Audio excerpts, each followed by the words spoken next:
Okay, it's on live and waiting for people to come on.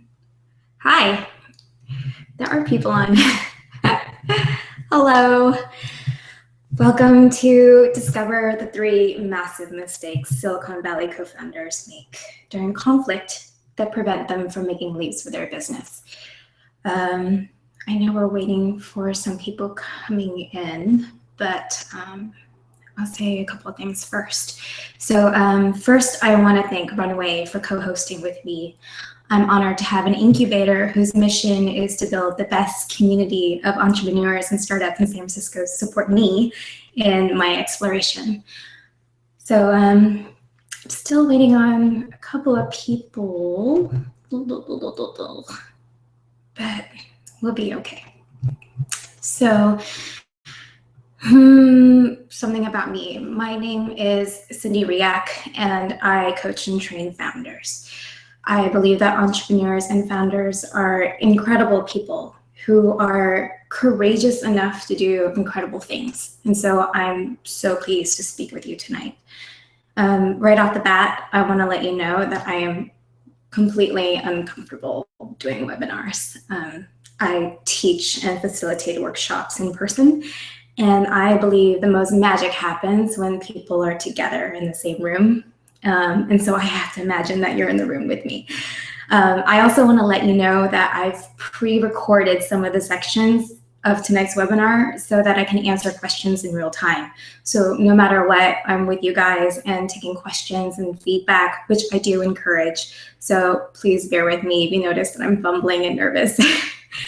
So if you're anything like business founders that I know, you must be spending most of your energy leveraging your time and money. So I'm very impressed that you took the time to be here tonight on this webinar. I will share with you stories about some founders that I know tonight. And because some of them have been or are clients and have shared their stories with me in confidence, I've used fictional names to protect their identities and their businesses. Also, a lot of the content that I will share with you tonight may seem like a no-brainer, or you've heard about it in some form or the other in the past. And at the same time, I want you to consider what I'll be talking about in terms of your day-to-day business practice. I also believe that you are here because you do want to leverage your time and money and, frankly, your ease of mind and your happiness. Successful founders will spend their entire careers improving and optimizing their resources. So if you are here tonight, you are on the path to taking your business to a whole new level. I'm going to double check really quickly to see how many more people have arrived. Okay, cool. Awesome. That's most of you. So in a moment, I'm going to offer you a metaphor. And this metaphor highlights the most important piece of knowledge that any business founder can ever leverage. I've seen companies with plenty of funding and talented teams collapse because they didn't regard this knowledge as something that they could with any strategic attention. So founders who operate with this knowledge grow thriving businesses with happy and fulfilling lives. And I want to share that with you. So are you ready for this metaphor? I'm going to see if I can load it up for you. You're going to see a lot of this. All right, here we go.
Whew, that worked. Anyways, so about marriage and divorce. I think I know a thing or two about the destructiveness of divorce.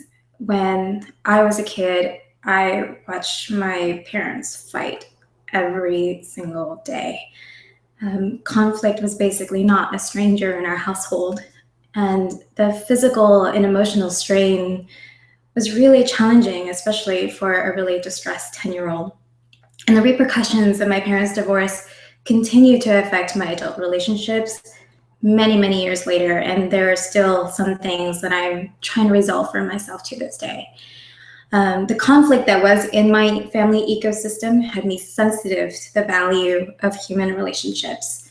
And as a result, I sought out relationships as a way to manifest positive things like mutual benefit and growth, learning and self-awareness, and collaboration and working for an idea greater than ourselves, which looks a lot like businesses. In my early 20s, I worked for a tech startup that went public while I was there. And during that time, I saw skating rivalry, a profound dislike for the founders by all of the employees, all of them, and a general lack of care for the product and the work that we were doing, which was mobile apps at the time. The lack of morale amongst the team made it one of the least desirable companies for me, and I imagine for a lot of other people to work for, even when it was really up and coming. After its stock crash, the founder and CEO subsequently stepped down, but that was long after I had already left. So our office is across the street from a fire station, so I'm gonna wait for that to pass. I was joking with my husband earlier about if this had happened during the webinar that I would have to explain it, and I just did. So, do you still hear it, kind of? Yeah, I can still hear it. Okay, we'll move forward. So that situation with the tech startup was kind of traumatic for me as well. And again, with that situation, I was having this realization that there was something amiss and it was happening between people. So soon after that, I began facilitating workshops and coaching in 2010. And I was brought into offices and meeting rooms to consult and resolve issues. So even though these people who brought me in, who were founders, HR managers, investors, venture capitalists, they initially called me in as a tactic to get rid of conflict and to motivate the team. We actually discovered deeper underlying causes, which prove again and again to be detrimental to the survival of a company. And I've seen far too many companies fall apart because of unresolved conflict. And this leads to employee disengagement, unhappiness, disharmonious, conflicting, lack of flow, low morale, unproductive. I've seen investors retract their funding, detailed planning gets disregarded, and once promising companies, say like the tech startup that I was working at, completely get dissolved, or the co-founders have to step down. So in a moment, I'm going to ask a series of questions, and the intention of these questions is partially for you to begin considering this aspect of your business. And mostly it's for me also to learn more about you and where you're at collectively as a group, and possibly where we can begin exploring ways to grow and play together tonight. And these questions are going to come in a form of polls. And you're not going to be seeing each other's answers, but I will. So let me boot that up for you. So the first question is this one. It is, do you know what is the biggest conflict that you and your co-founders face? You can choose your answer there.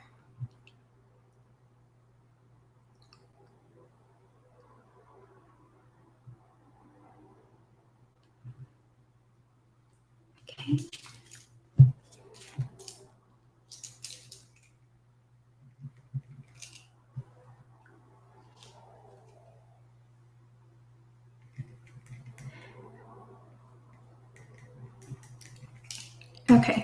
So I'm going to end that poll there. The next question is this. Do you believe that the root of your conflict with your co-founders is completely random?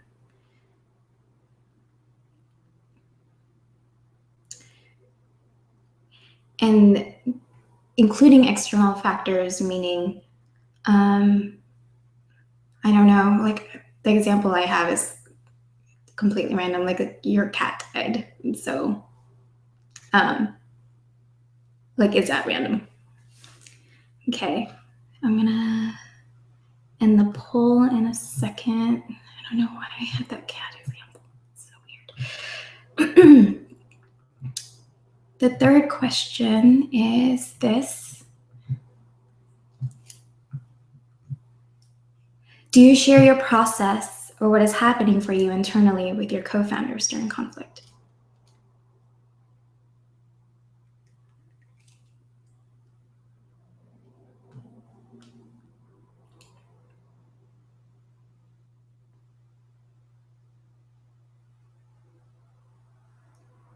Yeah, I'm getting a lot of yeses.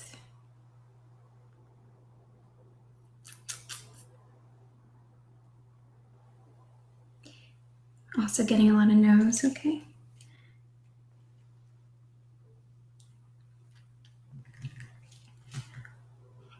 Okay. And the next question is,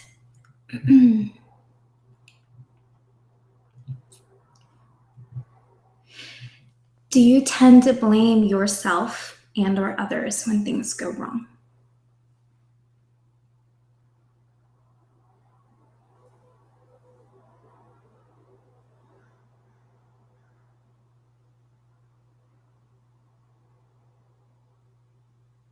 Mm-hmm. Yeah.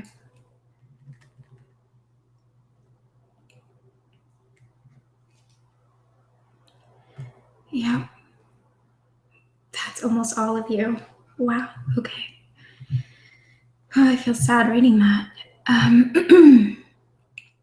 So the next one is, do you know what you're feeling when you're in the middle of a conflict with your co-founders?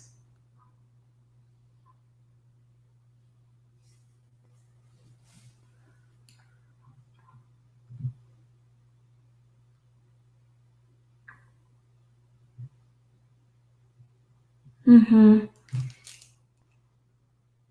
Good. There's split answers on that one. Okay. Then there's this next question here. Do you know whether or not your behavior and or reaction during conflict is adaptive? And this takes a little bit of honesty with yourself, this question. Mm-hmm.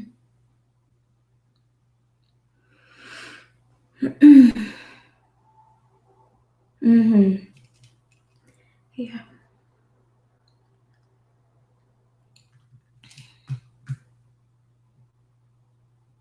Mm-hmm.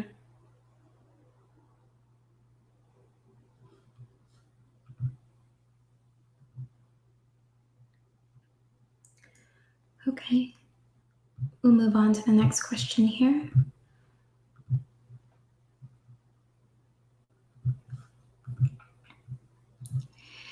Do you proactively learn new ways to communicate with your co-founders? Mm-hmm. A lot of quick yeses. Get some no's, okay?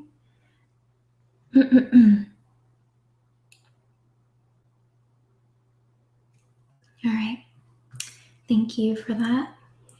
And that question there.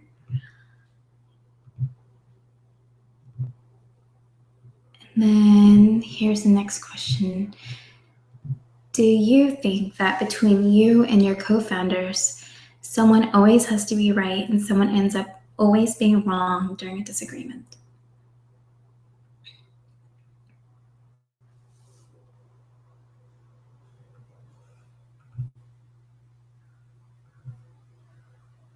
Mm-hmm.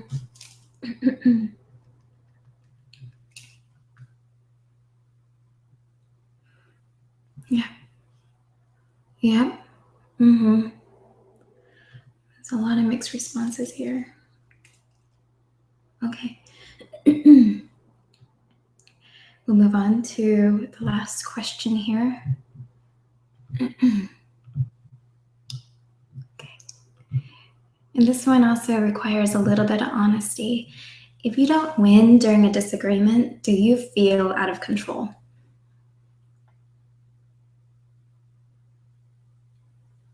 Mm-hmm.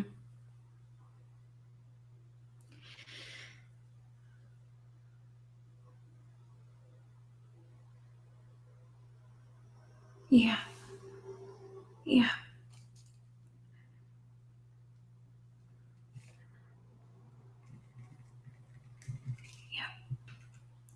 Okay. So I'm going to end the questions here. So we're going to review these questions. And in order to do that, I'm going to bring up a diagram really quickly. So let's do that when my computer stops funking out. Here we go.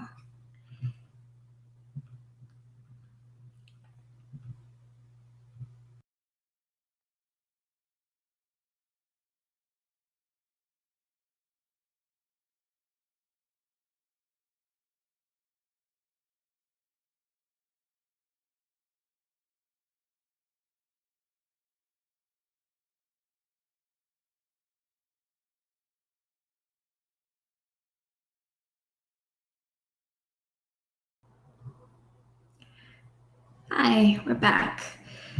So I want to go over some of the questions in order for us to really explore that diagram.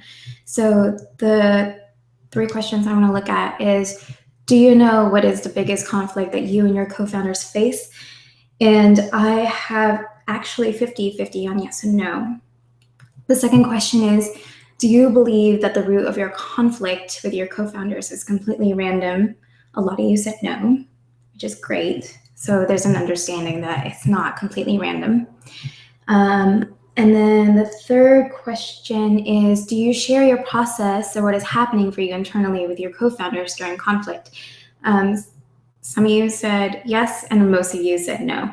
And so the mistake that's happening here, if you are not completely understanding what is the conflict that's happening, is that you end up resolving the symptoms, but not the source. So we're going to talk about that in more detail in a second right here. Okay.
So I want to actually open up the floor for any questions or feedback that you might have for now. And I also want to encourage for any of these extra data points that we're going to go through, not that they're extra, any data points that we're going to go through, that you just ask questions as we go along, because I do think that the software has a little bit of a lag, so I don't get questions right away.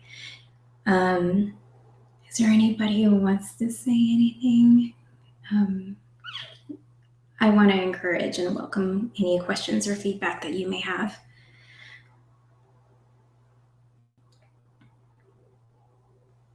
Okay. Are we ready for the next data point then? All right. If we have any other questions, I'll take a look at them later. So the next data point that we have, I'm going to go through the questions. So, do you tend to blame yourself and or others when things go wrong? And I got a lot of yeses for that. Do you know what you're feeling when you're in the middle of a conflict with your co-founder? And that one is split 50-50, yes or no. So I think some of you are aware of what's happening for you in the middle of the fighting and the disagreements, and some of you aren't. And the last question is, do you know whether or not your behavior and or your reaction during conflict is adaptive? And I got a lot of don't knows. Yeah, I got a lot of don't knows, and I got a lot of no's and yeses. So it's mixed. So the mistake that's happening around this is that you do not take responsibility for your part. And it's not necessarily that you are on purpose or intentionally not taking responsibility, but because of the way that the business paradigm has been set up for so long, is that we leave our personal stuff at the door. And when we can't bring in those internal parts of us, like the parts of us that have feelings or judgments or whatever that is not quote unquote business appropriate, we don't have the ammo to be like, hey, like this is what I'm responsible for. This is what I was feeling. So we are going to take another look at that data point.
Okay.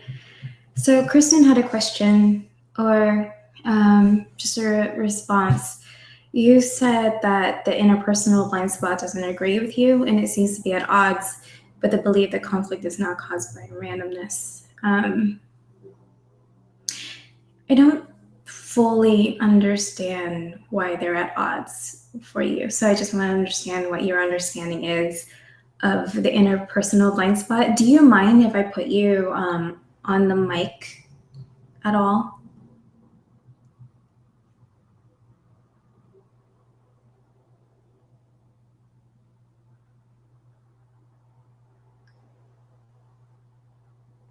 Okay. Do you not want to talk about it now? Kristen said that she'd love to talk about it afterwards. Yay as in yes? I'm sorry, there's such a lag with like the chatting. So I actually just want to invite you as a speaker.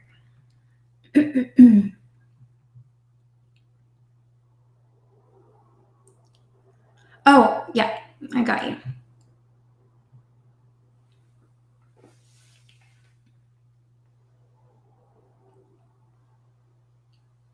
Should be booting up. Yeah, Kristen, you should be booting up. So we're gonna wait for you to connect. There you are. Hi. Hi. Yeah. Oh, I'm really thankful that you were willing to bring me in here because I was like, this is not coming out right. And I was trying to type something, thoughtful, and then like you were moving on, I was like, oh, I'm just gonna put something out, blah, and like, oh. And so that's why I invited you to come on to like a blab afterwards. But this is fine. Like I'd still love to do blabs with you, but so what didn't resonate with me, it's just kind of like was something that I don't know, maybe I need to connect the dots or something. When you were talking, I think we probably all agreed about the randomness. Like there aren't random circumstances that cause our problems. And yet with the blind spot, I was like, oh, wait, but how can there be what is it? Is like started with an I. Interpersonal blind spot. Yeah, interpersonal blind spot. Yeah. And I think the language is that sometimes there's things that you don't even know, like why you're feeling this way. And that, I guess I'm a therapy child. I've had so much therapy, and I know just from my personal journey that if I dig deep enough, I'm going to find something. Yeah. And I completely agree. I think there might have been maybe a difference in language right there. Yeah, like semantics kind of gets in the way sometimes, huh? Yeah, so like I'm backtracking and I'm like, how did I say that made it seem different?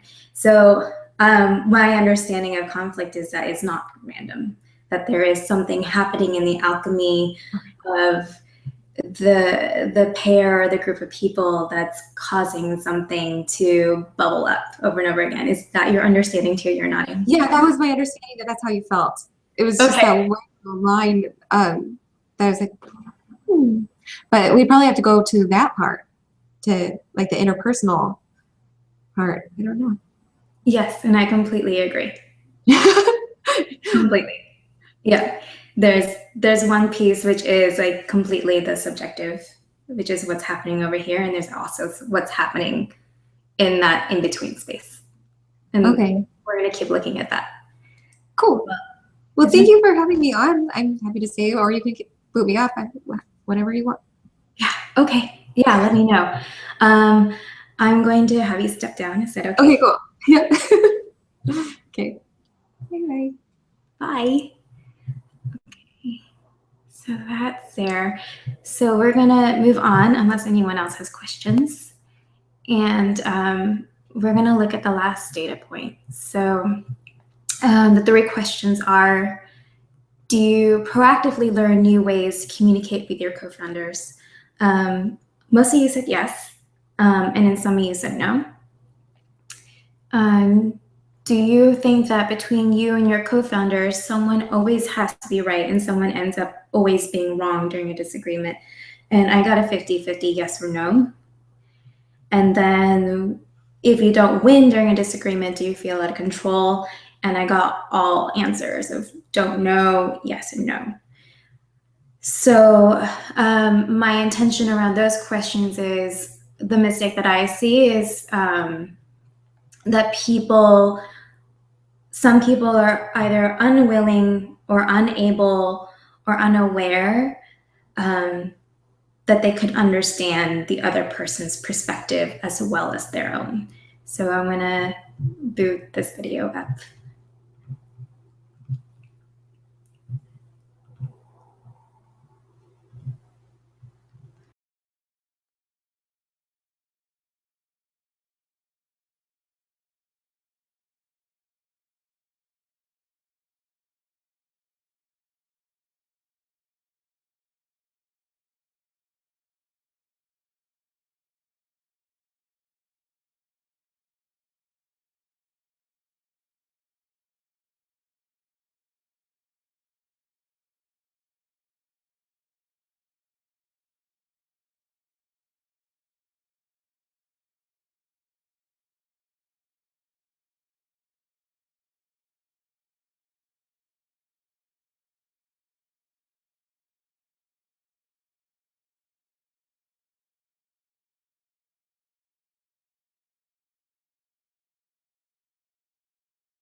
Hi, we're back.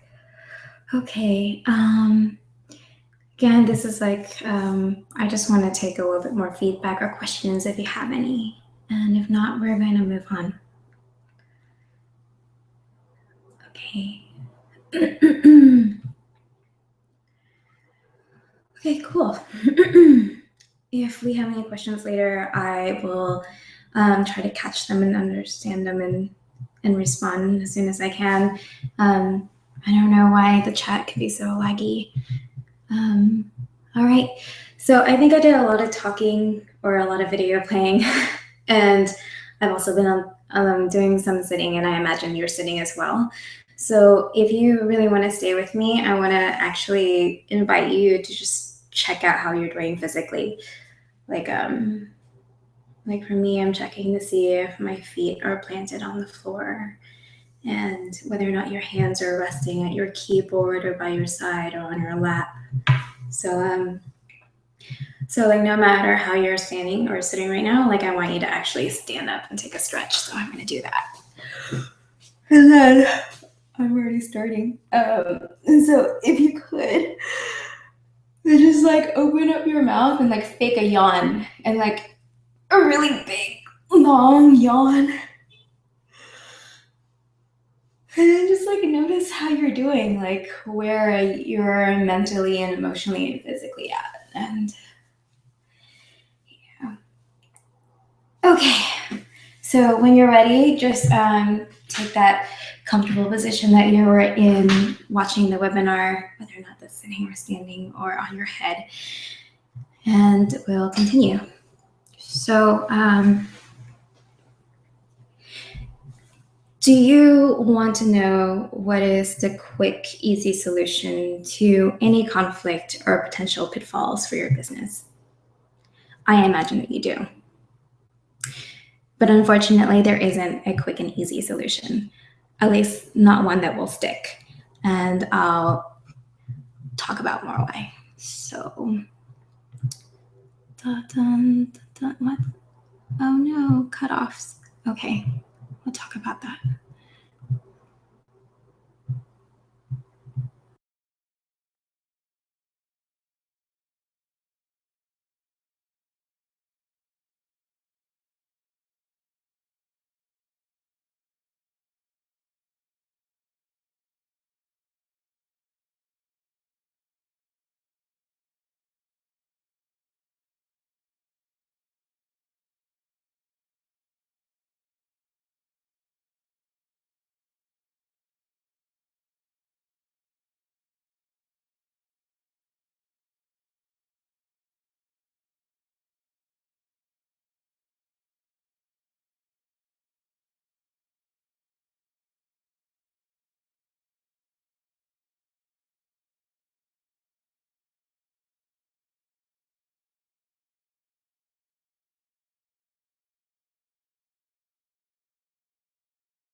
So we're back, and I'm just going to put in this pop in really quickly.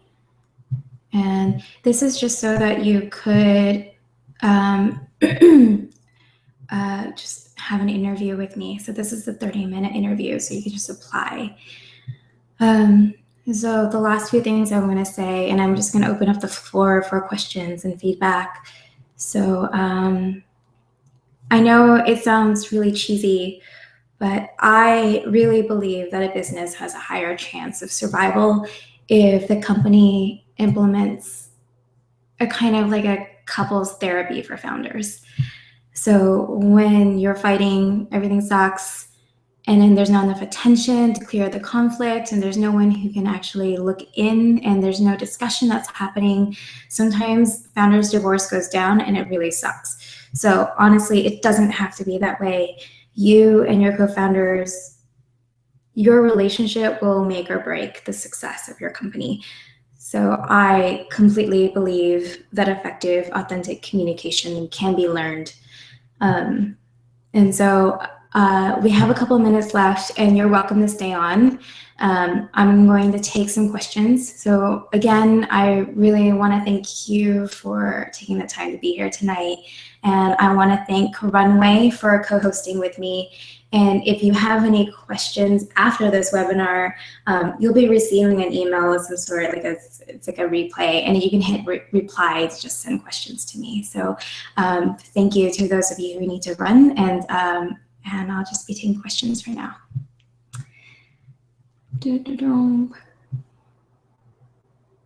Anybody? Blah, blah, blah. I'm like, thanks, Megan. Thank you.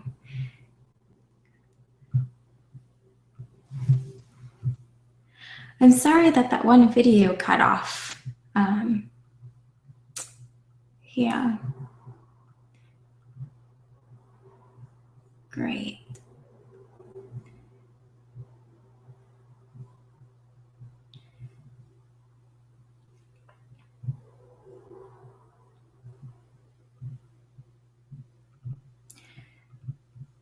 So I don't know. I'll talk a little bit about the program, just to share with you like what my thought process is and like what I've been going through. And so like my understanding is that I know that consultants at minimum charge $11,000 a month, and that's like, I don't know. It doesn't. From what I hear about most consulting is that it's sort of like putting a Band-Aid on like a, I don't know, a huge wound because of like what Kristen and I talked about. Like there's like something that's happening interpersonally that's not quite getting touched on. And so what I'm hoping with this program is that you would resolve and prevent the conflict with the training, and also with just having that additional attention. And a lot of also what like Kristen and I said, like about like just interpersonal stuff, but also personal stuff, is like whatever is like the stuff that's you, the judgments or the feelings and whatnot, like that's like the subject. And when we take it and look at it, it becomes object, and we can all just look at that and know what that is in a way where it doesn't have to just be your stuff. It could just be stuff. And so in a way, when you do that, and everyone kind of like puts in their subjectivity and it becomes objectivity, you can start seeing the forest through the trees. Another piece that I completely believe and adhere by is the whole on. So how we do one relationship is how we do all relationships. And so in a way, it could be the gateway to like, oh, like this is how I'm relating to my romantic partner, or this is how I'm relating to a family member, or how I'm relating generally socially with friends. So that's another piece like of like the value of looking at relationships in the workplace. And there's another piece, and this is in a lot of my training, is like curiosity. I believe that the tipping point towards appreciation and like having a really rich, fulfilling life and also doing really well in the workplace is when you have curiosity. And yeah, I see a question mark. What does that question mark mean?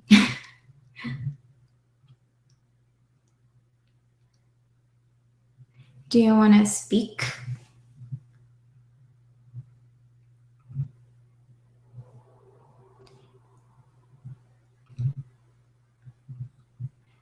Still having great lag. Thank you, Kristen. Thank you so much. Do I have that video posted? Oh, okay. That's what the question mark was for. Yeah, I do. I'll send you a link. I have your email, so I can send you that link. Is that okay? Does anybody else want that last video as well, or do you want all those videos?